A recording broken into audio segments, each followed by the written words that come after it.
मिस्र देश में जो भी राजा महाराजा मरते थे तो उनके शरीर पर एक विशेष प्रकार का लेप लगाकर उनके शरीर को सुरक्षित रखा जाता था सैकड़ों साल तक। तो उन्हें हम मम्मी बोलते हैं, ठीक है। यानी कि मिस्र देश में मम्मी बहुत ज़्यादा लोकप्रिय है। लेकिन क्या तुम्हें पता है, मिस्र देश में मम्मी तो मिली है लेकिन उसके अलावा इंडिया में भी मम्मी मिली है। ये बहुत ही कम लोगों को पता है। देखिए, जो मिस्र देश की जो मम्मी होती थी वो लेटी हुई होती थी, ठीक है, और उसके शरीर पर कोई विशेष प्रकार का लेप लगा होता था जिसके कारण उसका वो मृत शरीर होता था वो खराब नहीं होता था, ठीक है। और भारत में जो मम्मी मिली है वो मम्मी मिस्र की जो मम्मी होती है ना उससे बिल्कुल ही अलग है। मिस्र में लेटी हुई मम्मी होती है लेकिन इंडिया में बैठी हुई मम्मी मिली।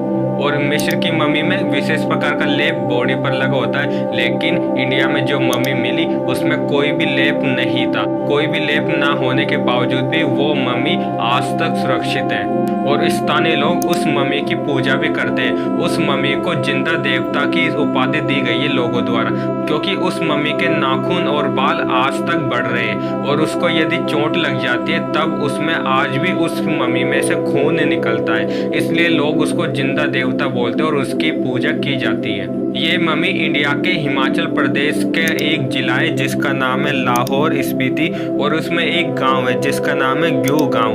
ग्यू गांव में 550 साल पुरानी एक मम्मी मिली है जो कि बैठी स्थिति में। देखिए, वैसे तो ये गांव में 6 से 8 महीने तक बर्फबारी होती है जिस कारण ये 6 से 8 महीने तक ये गांव ढका हुआ रहता है, मतलब कि ये पूरे इंडिया से अलग थलग हो जाता है। लेकिन मम्मी मिल जाने के कारण अब पर्यटक लोग इस गाँव में आना शुरू हो गए हैं। 1974 में जब भूकंप आया था तब ये मम्मी नीचे दब गई थी। फिर 1995 में आईटीबीटी जवानों द्वारा जब सड़क बनाई जा रही थी तब उस सड़क से इस मम्मी को निकाला गया।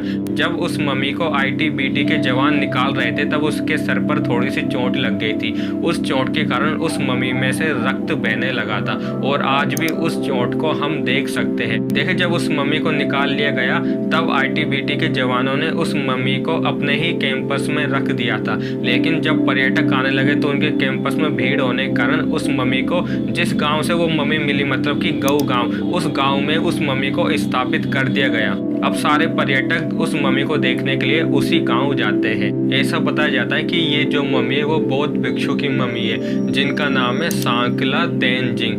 बताया जाता है कि एक बार ये बौद्ध भिक्षु तपस्या में बैठ गए थे, फिर उसके बाद ये कभी भी तपस्या से नहीं उठे थे। जब ये नहीं उठे थे तब इनके शरीर को एक स्तूप में संभाल कर रख दिया था, ठीक है। और ये बताया जाता है कि ये उन्हीं बौद्ध भिक्षु की मम्मी है।